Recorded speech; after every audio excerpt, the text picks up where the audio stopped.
Hi there, my name's Robin from Yin Yang. Today I'm on the second floor at Fountain Court in Birmingham. It's the last day of our occupation of this space. But before we go, I wanted to give you a little video which might help you, particularly people who might experience lower back problem like myself, and it'll help to give you a really useful alternative position that you might not have considered for actually working in.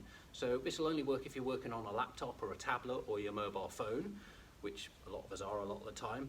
Have a look at your body position. Most people spend their lives in this sort of position with their spine hunched forwards.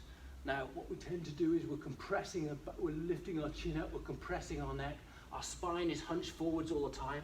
It's a bit like a fetal position, and when we're in a fetal position, we tend to be inward looking, we tend to be drowsy, we tend to be sleepy. These are not very good things for being productive. So I'm going to give you an alternative which is not just an alternative to that position, but actually it counteracts a lot of the negative effects that that sort of position has. And that position can have a lot of negative effects. When we're slumped forwards in this sort of position, what we're doing is we're squashing the discs in our back towards our spinal nerve. Now that can cause irritation of the spinal nerve, sciatic pain down the legs, which a lot of people do experience all too regularly, unfortunately.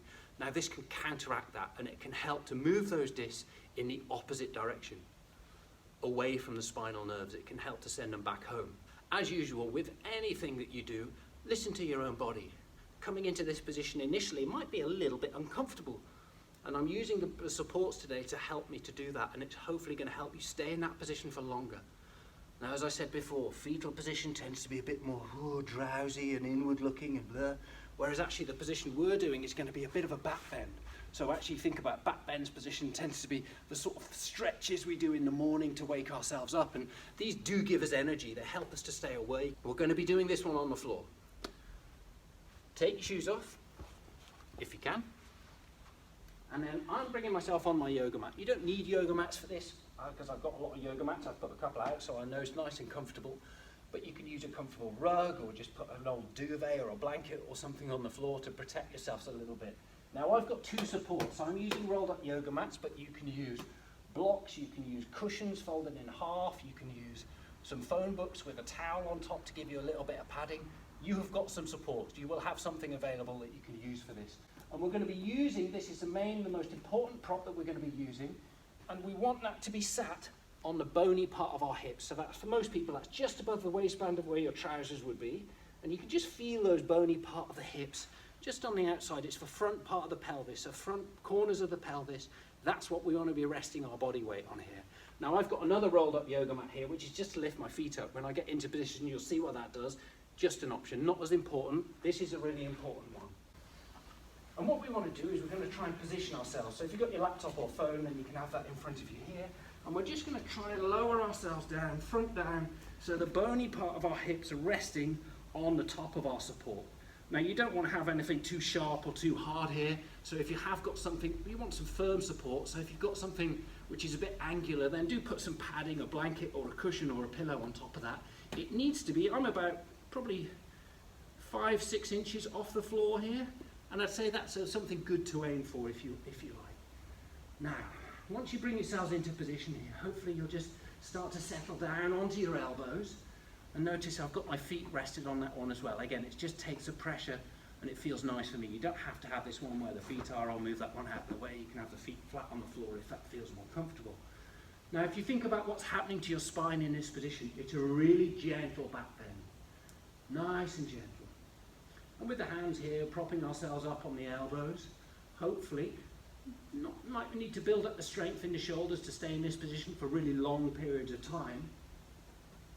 But you can be in a really nice position. The neck is in line with the spine, so you're not putting any pressure on the back of the neck by lifting the chin up here.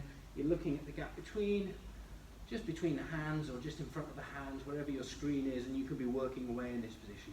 Now you might have been here for just a few seconds and you go, oh yeah, it feels all right, but just, oh, it feels a bit, your body might not be used to being in this position. So we might need to give our body a little breather and a break. Whenever you need to have a break, you could just counteract and give the spine a release just by going back to this sort of position. Now you might move the hips back towards the heels, they might go all the way back, or you might just come up onto the hands and knees and just have a little bit of a wiggle and a loosen off. And then whenever you're ready, you can just settle yourself back down. With practice, you'll be able to stay in this position for much longer. And hopefully you'll find, most people do find, that actually it really does help you stay alert and focused, and it helps to minimize these problems in the back. So things like sciatic nerve. If there's one yoga position, and this is a yoga position, Sphinx position, you look a bit like a sphinx when you're propped up on your elbows here. If there's one yoga position I could get people to do, particularly people with disc-related back problems, it's this one. Remember, take breaks whenever you need to. Go for a little wander. You should never really be working, or I certainly find I should never be working solidly in one body position for more than 40 minutes. Listen to your body when you don't feel comfortable. All it takes is just a minute to loosen off. You might wander off, go and get some water, keep hydrated, look after your brain as well. Don't think, oh, I'm going to stay in this position all day, every day now. That's fantastic. I would recommend you build up to that, but build up to it slowly. Give your body a chance to slowly go from this sort of average daily body position and then slowly coming back towards something average position, a little bit more natural, a little bit more neutral, a little bit more in alignment for the spine. So hopefully you found that useful, giving you something to think about. Have a wonderful day. I'll see you next time. Thank you.